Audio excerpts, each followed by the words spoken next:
Some sad news submitted by Mark Malnikoff, actually. He tipped us off to this. This was a late-breaking story this weekend. But, Jeri Taylor, Star Trek Voyager co-creator, dies at 86.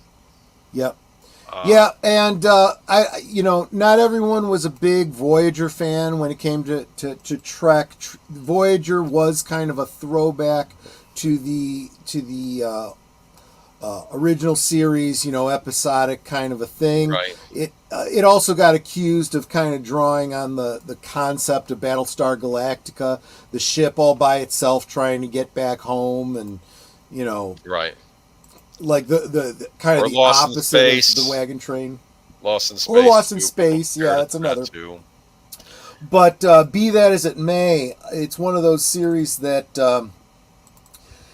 history has remembered a little bit better, because there's actually a lot of great lore that came out of Voyager that people forget it actually came from Voyager. The Holographic Doctor, Seven of Nine, a lot of elements of Borg lore that was post TNG.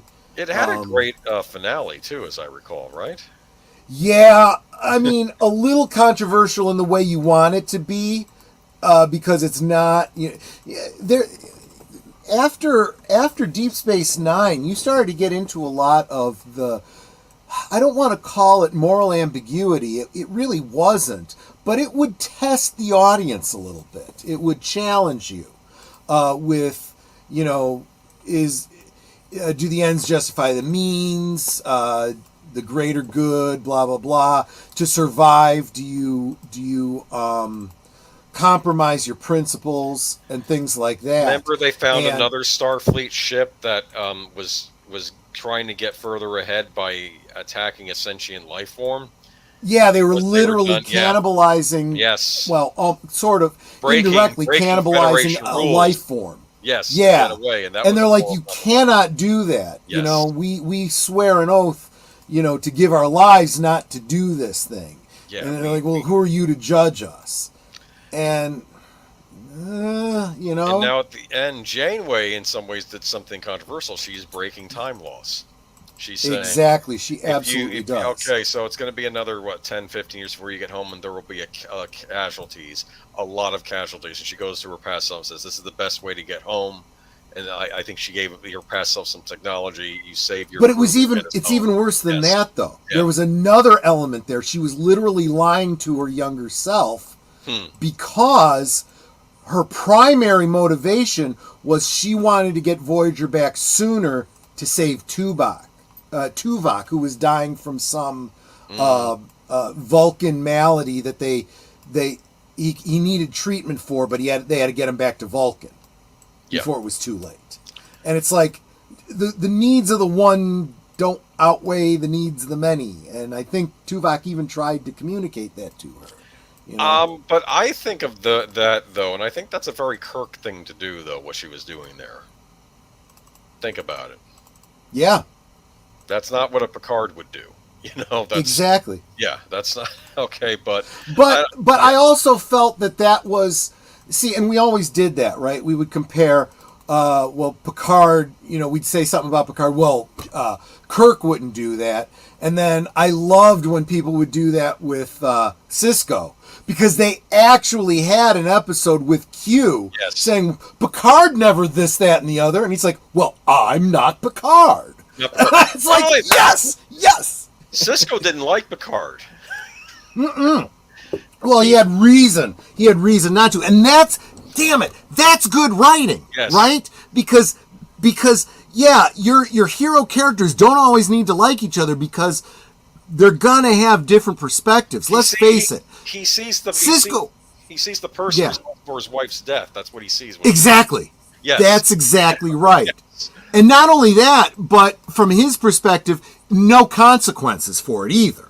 And I love the fact that the whole opening for Deep Space... I think Deep Space Nine had the best opening episodes of all of the... because you were hooked from the beginning. Now, I got a little mired down after that. I was like, this does not hold up to the pilot in the first couple episodes. Well, you know what I mean? But Yeah. boy, you cared about those characters right from the beginning, and they eventually came back around to starting to explore those elements that you loved about these characters. Voyager was more,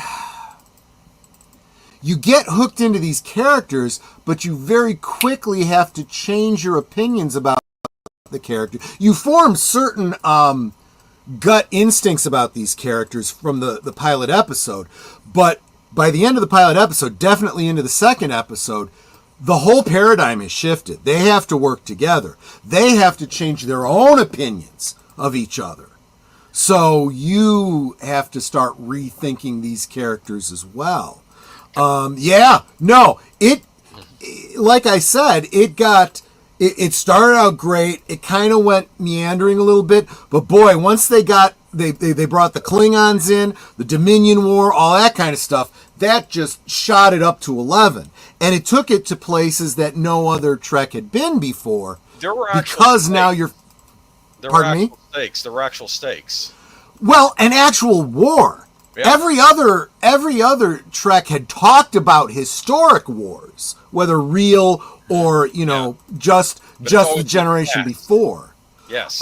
Even within the span of the early Deep Space Nine, you had Miles O'Brien talking about having served in a war against against the Cardassians? Yeah. The Confederates War of the Cardassians. That's why I think they were on friendly relations with Bajor, at least, because of that whole thing. They had got, I don't know how they got involved, but they had got... And it was a weird kind of Cold War, after that and whatnot, which really set the political situation going through it. But then you have a full-out war with, the Dominion and everything, and the shapeshifters and everything.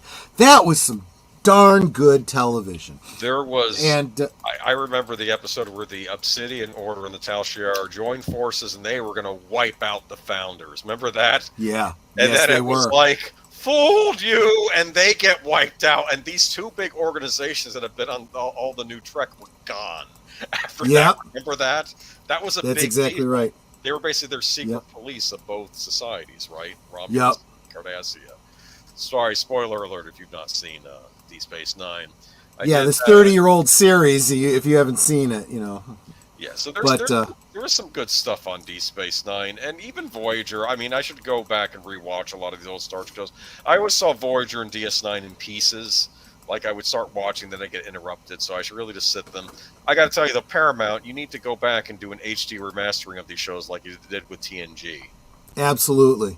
The hard one for me was Deep Space Nine. The reason I saw it all out of order and missed a lot of episodes and stuff was because trying to watch it here in syndication in the Midwest was challenged, in the Chicago area anyway. Yes. Because whereas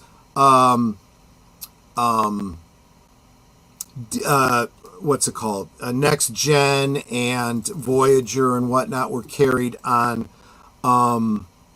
the UPN network.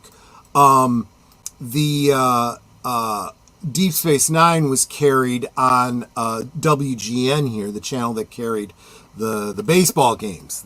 I can't remember if it was the Sox or the Cubs or whoever it was. So during the season, Deep Space Nine was always being interrupted by the sports. And they'd say, due to, the game, Deep Space Nine will not be presented tonight. You can catch Deep Space Nine at a special time on this day at this time. Okay. And it was usually after I go into bed, I'd be like, it would be a really special time? The time it's supposed to be shown, damn it. You know what we'll do next week? We'll do Deep Space Nine for good old days. Because we that would be fun, yeah. Yes. Absolutely. All right. But we should talk about, unfortunately... A little bit about Voyager so that we can talk a little bit about its co-creator here, yeah. Voyager, yeah. And Voyager, like I said, that was the... many people thought that they were rushing these series out too much, but Jeri Taylor, a writer, producer, co-creator of Star Trek Voyager, has passed away at age 86. Star Trek designer and consultant Michael Okuda shared the news of Taylor's passing on social media, stating, Taylor passed away on Thursday, October 24th, and then sharing a touching tribute. You can find his full statement below. Our thoughts are with Taylor's family and friends. On Instagram, Okuda wrote, the world of Star Trek lost one of its giants yesterday with the passing of writer Jeri Taylor. Jeri became a supervising producer on Star Trek TNG's fourth season, eventually becoming co-producer with Rick Berman and Michael Piller. She co-created Star Trek Voyager on which she served as executive producer. Jeri brought humanity and compassion to her work and to Star Trek. Her scripts include The Drumhead from TNG, which raised Oh, that was a good one. What was The Drumhead about, if you want to go into The that? Drumhead was the one, it was basically a witch hunt looking for Romulan infiltrators in the Federation. So anybody who had pointed ears and was had some Romulan. There's this one kid that was being grilled and interrogated because he had pointed ears. He was part Vulcan. Well, it came to turn out that his grandfather was Romulan or something like that. And Picard is like, well, just because his family has he's got some Romulan blood doesn't mean he's and it was going after the whole McCarthyism kind of thing, Yeah. And I remember when she says, "I've taken down bigger men than you, Picard." Remember that? Yeah, exactly. That was a powerful episode. But I'm sad that she's passed on. We're losing a lot of actors and singers. We lose a lot of great writers too. And the reason I thought that it was important to mention Jeri Taylor is especially now at this time when we're talking about what's happened to Star Trek and how they don't know how to write these stories, and they don't know how to tell stories that deal with moral conundrums that make you think, that make you care. All they're doing is they're writing stories that make you roll your eyes and piss you off and not want to watch anymore. Like having some guy named Gene get disassembled in some machine in front of Exactly. It's ridiculous. It's like, come on. But no. Like we don't know what it is you're obviously getting at. Wink, wink, nudge, nudge. Say no more. Say no more. But go back and watch the classic Star Treks. I know that these are available on DVD. I think they're on streaming platforms like Paramount Plus. Again, Paramount, maybe stop spending so much money on crap and do a remaster of Deep Space Nine and Voyager. Enterprise is okay because they were already thinking of HD when they were making that show. So, but.